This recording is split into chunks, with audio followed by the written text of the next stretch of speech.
Sveiki, aš esu Tomas Ališauskas, UAB DPS Advertising direktorius ir savininkas.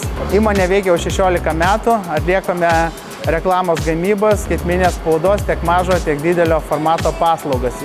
Gaminame įvairiausius gaminius, kartoninius stendus, pakuotę, reklaminės iškabas bei atliekame montavimo darbus. Kadangi mūsų operatoriai daugiausiai užtrunka prie spaudos įrengimų, šitą nuobodų darbą mes sugalvojame automatizuoti.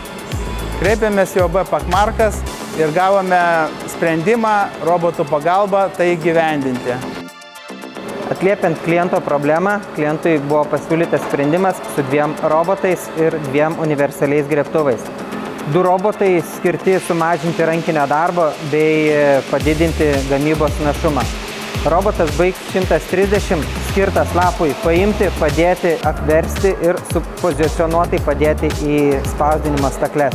Visa sistema valdoma iš vieno valdiklio, tai yra nereikalinga jokia papildoma elektros spinta.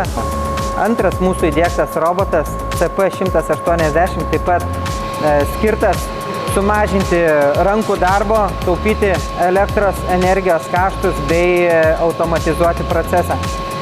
Robotas turi universalų grėbtuvą su 42 siurbtukais, kuriuos galima koreguoti pagal poreikį, kas leidžia dirbti su skirtingais formatais, skirtingom formom ir skirtingų išpjaustymų.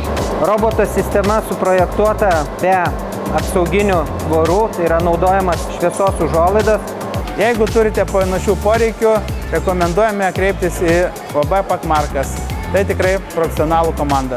Turite poreikio automatizuoti, robotizuoti savo gamybos procesus, drąsiai kreipkitės į Pakmarką, mes jums padėsime rasti patį teisingiausią, geriausią sprendimą.